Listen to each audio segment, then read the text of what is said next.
we have not talked at all about Edmund Burke yet on this show. We're going to now do a two-part episode just on his most famous work, Reflections on the Revolution in France. It's kind of a quirky piece of writing. It's a book, a pamphlet, but it's all just one big, long stream of text. And so that can be kind of intimidating. We are going to get into the meat of it today and next week. The whole thing is a letter.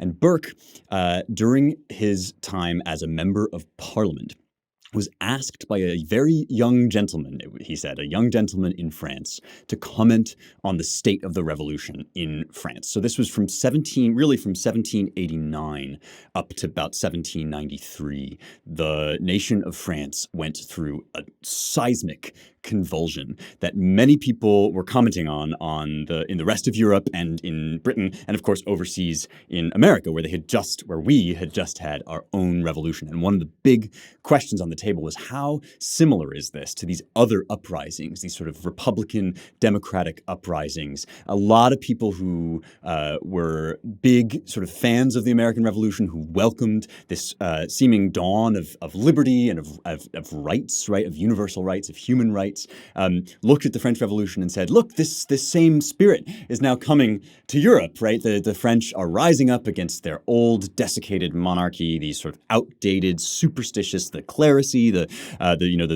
people that run the church and the people that run the monarchy have become outdated, autocratic, despotic. This was this word that was very much now newly in use these days, which a despot, right, is a sort of unjust, wild, unfettered, and oppressive tyrant.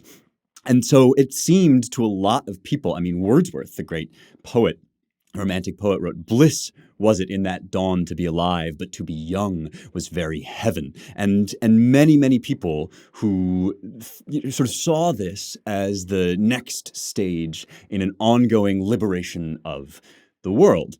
Edmund Burke was essentially a lone dissenter. And I don't say lone in the sense of, I mean, there were other people, obviously, who saw disaster in the French Revolution. But Burke, even though he's often sort of considered a conservative, had been a great friend to other revolutions, including the American Revolution.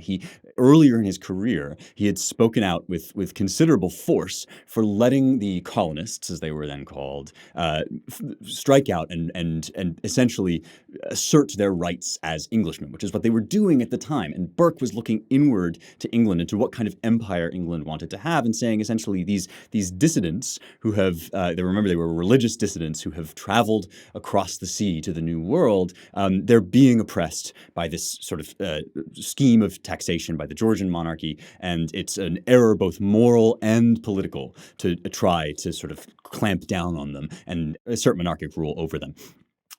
Many, many people expected Burke to be among those who welcomed the revolution in France in the same way that he had spoken in defense of the rights of the Englishmen in the colonies. And within his party in Parliament, which was the Whig Party, Burke was a member of the House of Commons in Parliament, and the Whig Party contained people who were quite radical about defending revolution and defending these universal rights of man under which people could rebel. And so Burke occasioned this really intense and in some cases deeply emotional split among those who had defended these principles but saw the French Revolution going off the rails, and those who saw the French Revolution as just another step in this great liberation of man.